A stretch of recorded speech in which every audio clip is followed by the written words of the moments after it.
Talopa, olo e mai mo mai le tautua le ala talua le KVZKTV, Pango Pango, America, Samoa. You are watching KVZKTV Channel 2, Pango Pango, American Samoa.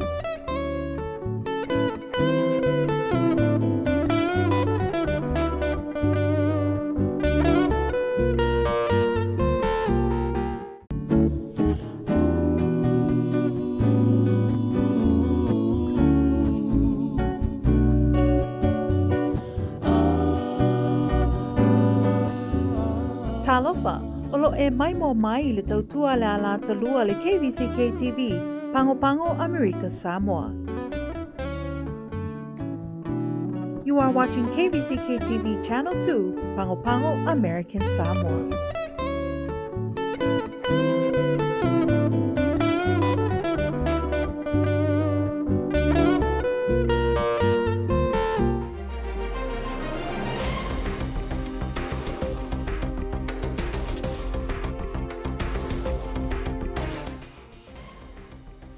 E toi whaatalo whatu se whapoponga o tātou tala o to mai lau KVZK. E mumu atu o leo wa wha mau niele i o le tangata mua o le atunu o mau le soifua le wha mai o le COVID. I se tala noanga KVZK News maleli fo mai a Dr. Akapusi Landua.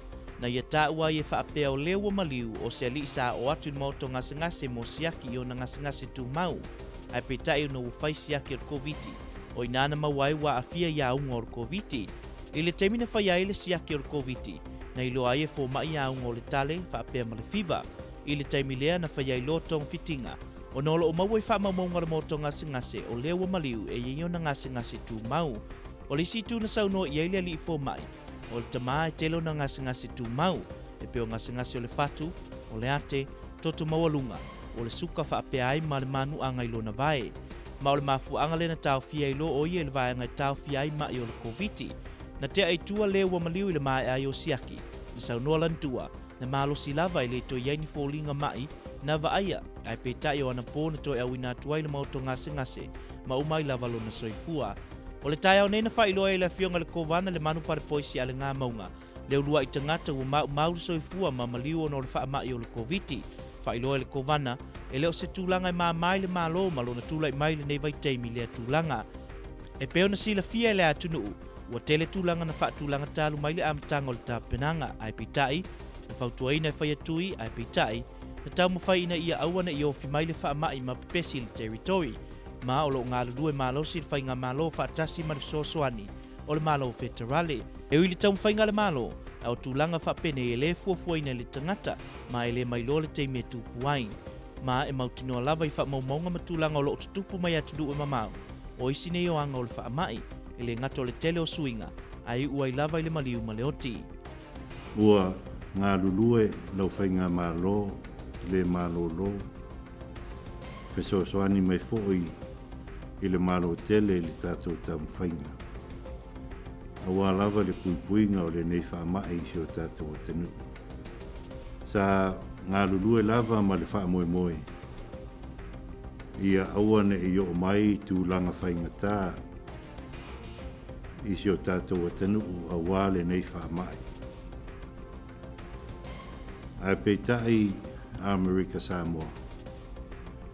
I le aso ana nafi, i le afiafi ua.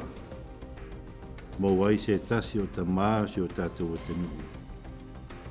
Ua maliu mawai lona soifua ona o le wha mai o le COVID. O se ta mai ai ona ngase tu mau. Telefo i ona ngase tu mau. Ia o whapopo atuai ma le malosi o le nei wha mai oti. O le nāua whapefe ai ona umalona soifua. Ia ma le tātou mawhitanga i le nei lalolani. Sa momori foi wha mai senga le fionga le kovana i ane manu i a inga mawo a leo o mauru soifua le nei vai tau. Masa ia wha iloa foi o taimi wha penei. E te tau ana tu wha atasi le atunu a wale tau fia tūlanga matu i a e ono tūla i mai. Ma a whaina i le mamalo le atunu. E peo na saunoa le kovana sili. E awana i pulea i tātou le wha mai. a ia pule e tātou le whaamai. O le nganga I le mamalu o le atanu. Aua le tātou whaavaivai. Tātou loto toa. Ia aua ne pūlea tātou e le whaamai. Ai tātou te pūlea le whaamai. Aua tātou lava o le lalolangi lea. O whaamawhan whananga. Whai ai masui o le whainga malo e maise si o tātou tenu le a whio atu ta maia. Vatu whaamawhan whanganga ma whaamaisenga. I le ainga whaavauvau. Ia me se fo I le mamalo le atanuu. Whaafonga sila sila. Aua le aso. E a whaatia e uma tātou e le nao I lātou le ainga. Au tātou le atanuu atoa. Le mauai o le tala whanau no ways tangata momo le atunuu wa mau le soifua na oro COVID. O se tasi leo vayang na sa ili aise atoa ngau le reporti mai le li fomai a Dr. Akapusi Landua. Na sau noa le li fomai o le maliu e fasi fulfata o sanga le matua le soifua mai a asu. Ma sa o atu le aso na nafi le mota ngase. Mo le tonga fitia o niono ngase tu mau. Mai na wafaisu enga o COVID. Ma mawai wa afia iau ngol whamai. Na toe malanga le nei tamai lo na fale, I le mai ai o tonga vitinga sa whaia, ai le fiafi na toe whaatope toi le maota ngase, ma o mai malo na soifua.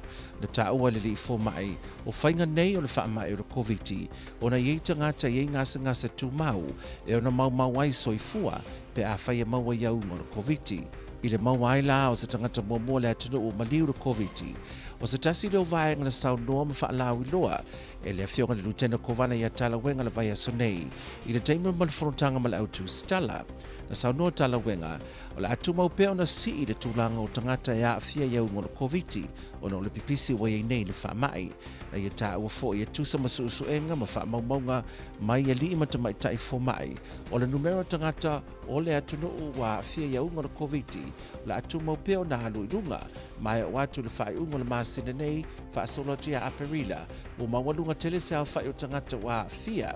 Whaalia fo e taruwenga o le teimi lava e o aile numero tangata e a afia se tūlanga mawalunga, le hau atu aile numero tangata e a afia le virusi, I le lua se lau whaasafulu, I le lua se lau lima safulu tangata I le aso tasi, I lona whaitau a whai, na sau noa fo I talawenga, o le teimi fo I lea, o le ao no o aile au whainga ato o tangata le atunu e a afia le whaamai, I le tolu afe, varu se lau, I le whaafe, ai ui I lea pe na sau noa le lutena kovana, o le ato e mahu mai lalo le numero e se vai teimi o me, ai I lea teimi, o e fo I le maasal salonga, o le au atunu whaitau a whai o le atunu e a afia, I le vao le fitu afe tolu se lau, I le fitu afe lima se lau. Na sau noa manino le fionga le lutena kovana e whapea, I wha maumaunga o maua, ai maise o le sile mamau a lima ta mai tai fo mai, e ona tula I mai nisi o na mau mawai soifua, I le nei wha mai, mai whatua whautua ina le atunu, I le ngalo nue whaatasi, a wale manu o soifua o tangata lautele. E tāne le whai le afia finei, ua silia ma le ono se furu le a whai o la tō lo no fusala le to ese ki tāwhuna, na maua isu enga lo whai al matanga ruenga le soifua malo loina, ua afia iaunga le wha mai o le COVID. I se whaalinga mai le sui whaatono o matanga ruenga le soifua malo loina, ia Vesi Fautano Jr. E tāne le whai le afia finei wa se furu rua pangota, wa awina atu fo I le whale mai tāwhuna, mō tonga whitinga. E peo na awina atu e tāta reporti le aswana nafi. O le wha moe le matanga ruenga le soifua malo loina, e whaatino ai fo I matui o le COVID. E peo na sau noa le sui whaatono ia Vesi. O le wha moe le matanga ruenga, e au fia umai fo I male atunuu, I tui whape masiaki o le COVID. O le ala wo mai le soifua malo loina neta yao. Ia le sauni le mātou so enga o la tau whaile o nanga. Ina ia mautinoa ma mausali le wha moe e sa ili po iei niso tātou tangata o maua le wha mai. Ia ona avele iei tūlanga o le. O le afu tāpenanga le soifua malo loina. Ina ia watu nisi tong fitina ina ia tau tape mai lalo wha mai. O so enga pe ona whai le so, O le teimi mua le nei wo o tuai sui o le matanga ruenga le whaatino ai su enga le COVID le to ese whapea i matui. Peo na sau novesi o tangata le a maua wa afia iau ngora COVID o la whaanofo e se whale ia wa saunia ma la iei umavaenga mo mia e au fia i mawhale le ta ua. Ia leo wa umana whaasino mata pena iai le soifu maloloina e meise le au nanga le tātou Homeland Security le whionga ia sa mana vevea. Ua iai ana tātou whale ia te tele iwa ta pena iai. O le tulanga lava i ole, o le wha moe moe mtanga luenga. A mai e su enga nei a maua nisi o tātou alon whanau, ta māmatina o maua le wha mai. Ia isolate lava la tau ese mai o le mea lo tau fia ele lau tele. I tulanga o whal ia nei se i tulau, o ta pena fo i tulanga o la tau moenga ma mea wha pena. O se ata na pueina e se tasi o li e lo le to ese. Na i e talasanga i nai se fiso so animo so engal COVID te whai le to ese. Mai peo na sau novesi o le vai aso fau. Sa fuafua e o mai ele matanga ruenga le to ese. Ai wasuia i le so o na reporti wa afia nisi i le wha mai o le COVID. E lua se la wiva se furvaro le a whai o pangota o lo nofo sala nei le to ese i tafuna. E o mai le tau nei, ua rua awhi nua se lau maltasi le au whai o tangata le atunuu, ua wha mawina wa awhia iau ngora COVID. I wha mamonga mai ni matanga ruenga o soifo maloloina mai le asona nafi. O lo ta uai e awhi se furuiva i asu enga sa whaia. Ai lua se lau lima se furuvaru le atou sa maua ua awhia iau ngora COVID. E fotoina le atunuu lo e iau ngora COVID, na iau mai mo le whai o siaki. O le taeo nei na whaia i se whonutanga le kapeneta. O le nei whonutanga sa whaia ilunga o penga te whailangi. O se avanoa le whionga le kovana sili e le manu pala poisi ala ngā maunga whapea ima le lutena kovana. E whautua ina isui o le kapeneta. E tusa ai o se reporti i se ua maliu. O no au ngā le COVID. Sa whautua ina fo i le li kovana a li ima tamaita i whatonu. Ina ia tutu whaatasi i le whamoemoe le malo. E ala le whautua ina o tangata whainga luenga e whaisiaki le COVID. Na toe whamanatu fo i la whionga i le kovana sili, whaatonu o lātou na whilifilia e le atunuu, e tautua le atunuu, ma ia whaua upea le whaatino ino ngā luenga, e ui ilu i tau o le COVID.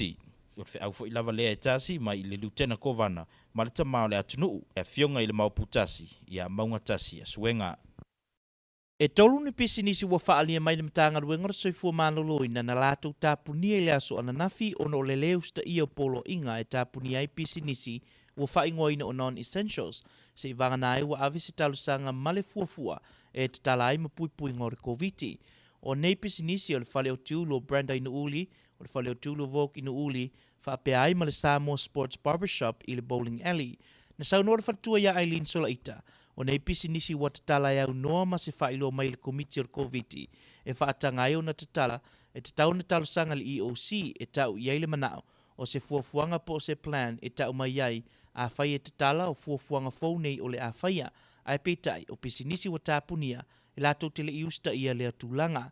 O nei pisinisi wa tu inatu nei pepa wha maunia o sala, e tu sai mai ia ingo le polo inga, wa iei wha salanga mo tangata wha apea ma pisinisi e le usta ia le polo inga. E se mai le tāpunia o pisinisi nei, o le foi u whailo mai na matanga ruenga ra soifua maloloina, wa lātou ave esea nei nisi o tau mafa, na maua mai eni manu nini, wha apea ai mani monga la iti, ai o lo whaatau ina pea nisi o whale o loa. O loa nei, o loa tu pepa, i e maua ai le mix po o le whalau mata e whai ese keke. Sau noa Aileen, o pusa wha apea nei na lulu ane ai to ului fua ai manu nini i wha apea ai matama vai vave nei o monga. Ma o lea na whai e loa le tonu ina i ave ese uma o loa wha apea nei, o lo ili whatai ave li la pisi. Tu sa pele i o le teime mutaile au ngā ole o loa. O tu inatu nei pepa e ta ua tuai le ana li whale o loa le ave ese o nei o loa in matanga ruenga.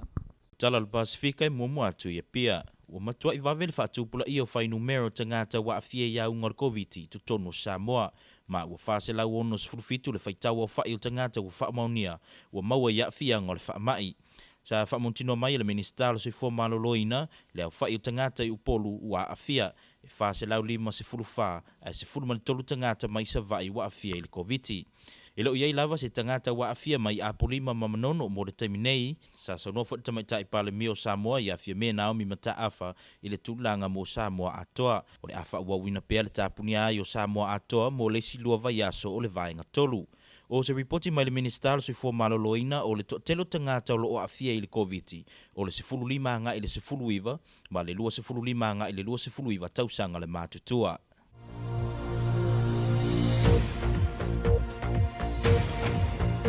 E whaatalofa atu I mea o lo tutupu mai atu no mamao e peona ripotia mai le PPC.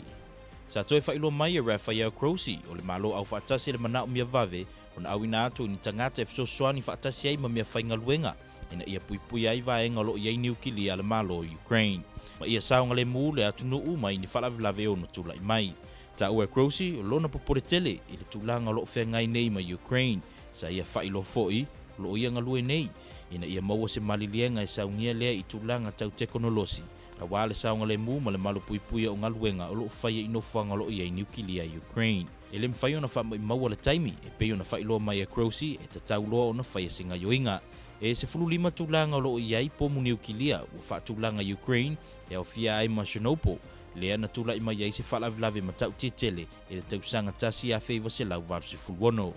O lo sauni le malanga lo na tolu le presidente a Joe Biden I Europa. Sa mawhai ona whailoa mai e Jake Sullivan o lo iai le fuafuanga e whailoa mai iai le malo Amerika tulanga uma. A wā le tulanga o lo iai le tula imai I le taimi nei I se taimi o le neiva yaso. O atoi nei le whawa yaso o whaipea le taua I le vāo Lucia ma Ukraine ma e leo iai lava se tulanga manino po a fea e mai ai. Ma o lea tulanga e leo tuua lava le au whaatasi o Amerika ma Europa mo Ukraine. Ma o tala nā o mea lo tutupu mai atu no mamau e peona ripotia mai le BBC.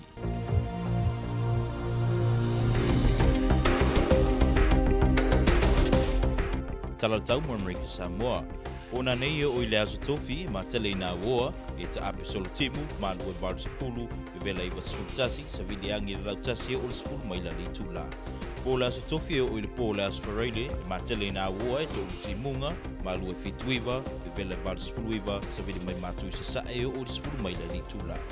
Aso to na o I le aso lue ma tele ina woa e to ulu timunga ma lue varu se fulu e vela I vasfutasi sa vili mai matu se sae sfulu lima mai la li tula.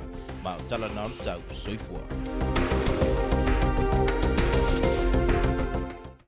O le ale ese sengo le mefo bava aia quarantine mo le whaanofo esea isolation.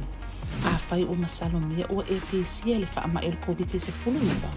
O ta taulo ona e nofo whiwhi le mo me e nofo bava aia quarantine I le whale. E maafua na whaanofo bava aia quarantine.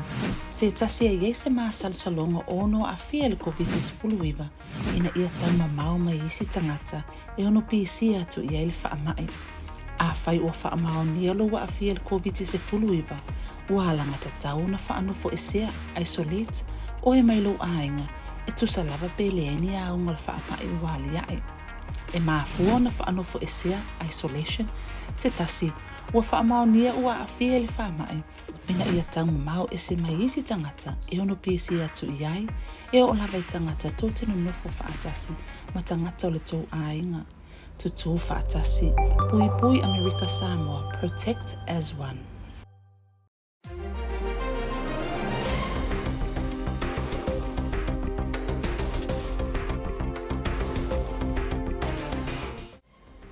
Talafalava American Samoa, here's your update from KVZK News.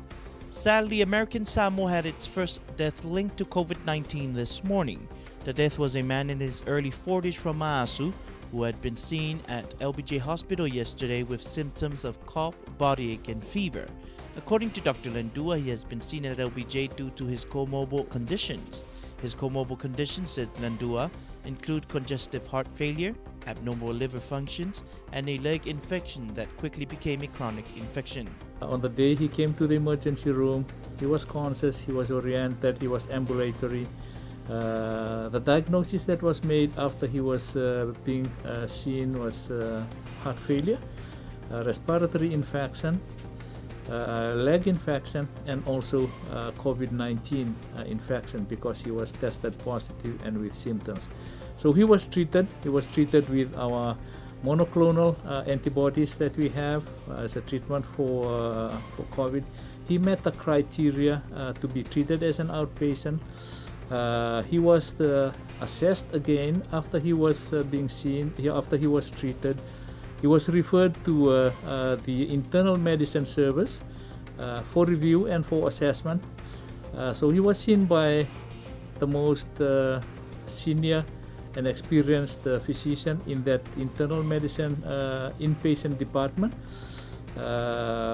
who noted that he was stable and he was fit to go home. Landua said he was released home after he had received the treatments and also IV antibiotics for the treatment of his leg infection. Landua also said because he tested positive of COVID, therefore he was treated inside the COVID ward. Asked if pre-medical conditions were a contributing factor to his death, Dr. Landua said, This patient has got other comorbid conditions. It is likely that he died from one of those conditions, but since he was tested positive and he has COVID, his death is also contributed. I mean, one of the contributing cause of his death is COVID-19. And based on the guidelines that we use for certification and classification of COVID-19 as cause of death, it states that if a patient dies from COVID-19 or assumed to die from COVID-19, or COVID-19 as the contributed to the patient's death, that patient will be regarded as a COVID-related death. Dr. Landua also said the goal of the LBJ hospital is to prevent deaths. However, with the current COVID situation in the world and now here at home, death is inevitable.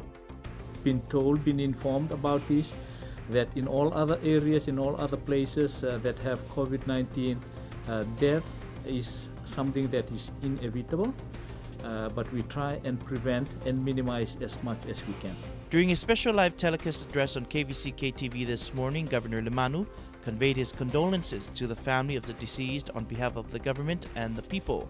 He said the country mourns the death of this member of the community, and we send our prayers to the grieving families and friends he leaves behind. I pray that God will give them his comfort and peace which surpasses all understanding during this time of mourning. Lemanu said the country must stand together to prevent further tragedy.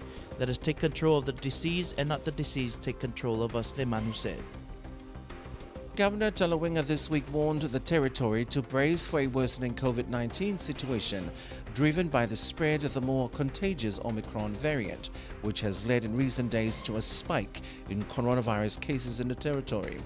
During the press conference, Talawinga said, based on assessment by epidemiologists and our local medical experts, the surge we are currently seeing will peak in late March and into early April. He also said we'll be expecting cases to climb to 240 to 250 per day. At that point, our cumulative number of cases will be around 3,800 to 4,000. Here's more of what the Lieutenant Governor had to say. This surge, based on current projections, is expected to calm down around May 10 to May 14. At that time, it is estimated that our total count of positives will be around 7,300 to 7,500. Based on experience from Pacific area, this positive rate corresponds to a fatality proportion that will be around 0.1 to 1.5%. For us in American Samoa, this means that there will be fatalities, there will likely be fatalities in American Samoa before we are done with this surge. Our hope and prayer is that we can prevent and reduce the number of fatalities in our community. But this requires us all to work together to make sure that we keep our community safe. More than 60 inmates at the Tafuna Correctional Facility have tested positive of COVID-19. According to the Deputy Director of Health, Vesi Fautanu Jr., 12 inmates have been transferred to the ACF1 in Tafuna for therapeutic treatments. A video posted and shared by many on Facebook showing a prisoner who claimed he had tested positive of COVID prompted the Department of Health to conduct COVID testing today instead of next week as planned.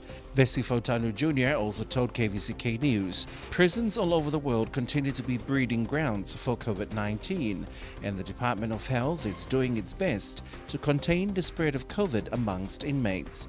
Makeshift tents have been set up outside the main lawn of the prison to house inmates tests positive of COVID. Portable restrooms, army beds and beddings are also available for inmates to use, and everyone will be monitored closely by the staff of the Department of Health and the Department of Public Safety. We have a total of 2,201 recorded cases of COVID in the community. The latest report from the Department of Health says from a total of 1,019 tests conducted yesterday, 258 tested positive.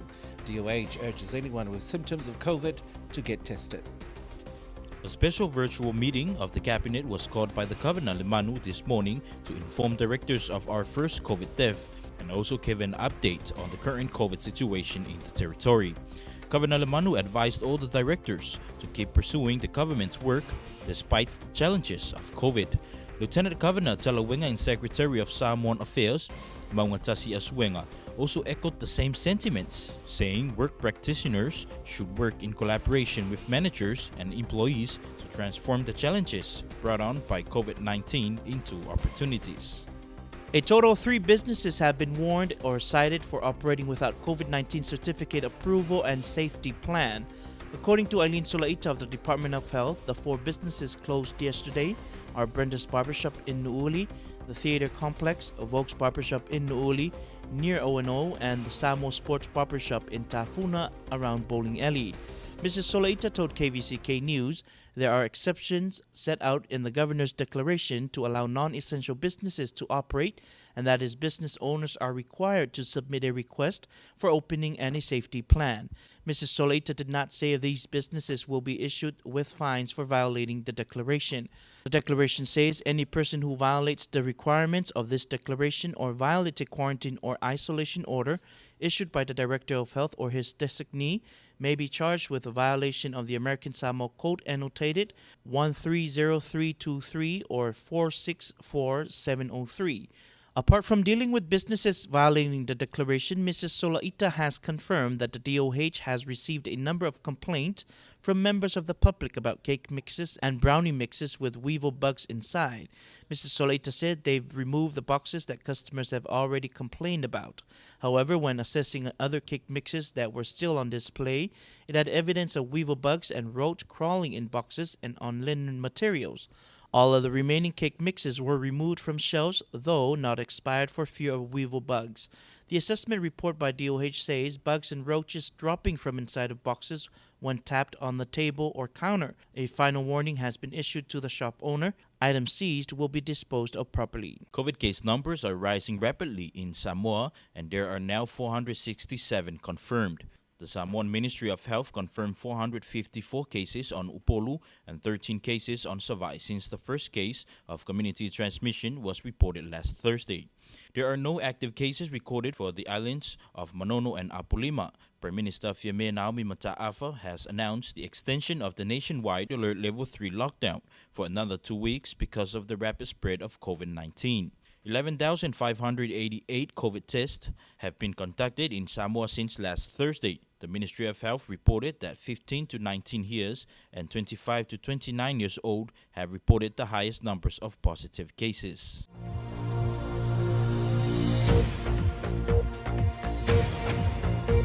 Here's your world news from BBC. The head of the United Nations nuclear watchdog, Rafael Grossi, has again stressed what he called the urgent need to send expert and equipment to Ukraine to help ensure the safety and security of its nuclear facility and prevent the risk of severe accident. Grossi said he remained gravely concerned about this situation in Ukraine. He said he hoped to work out an agreement to provide technical assistance for the safe and secure operation of Ukraine nuclear sites, but that a positive solution had not yet been reached. We cannot afford to lose any more time, he said. We need to act now.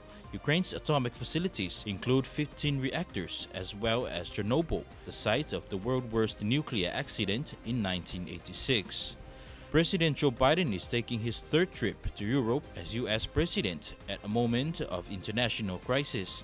Speaking on board Air Force One as the president travels to Brussels, Biden's National Security Advisor Jake Sullivan said that the U.S. would be announcing more sanctions on political figures and oligarchs on Thursday. Russia's invasion of Ukraine is entering its fourth week with no end in sight, and sanction aside, the path ahead for the U.S.-Europe alliance is far from clear. And that's your world news from BBC.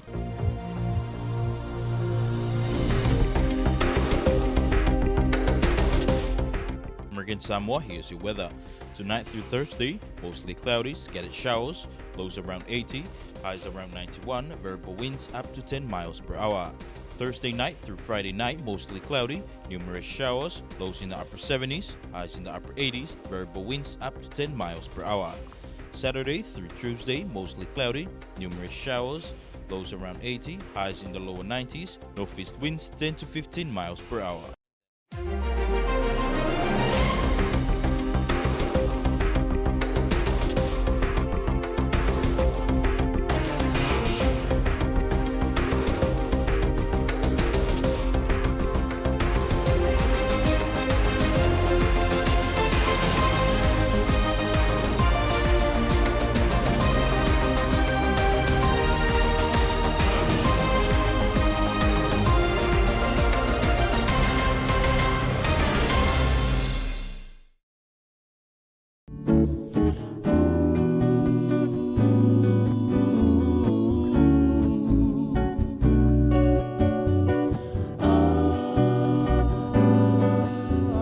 Talofa, olo e mai mo mai le tautua le ala talua le KVZKTV, Pango America Samoa.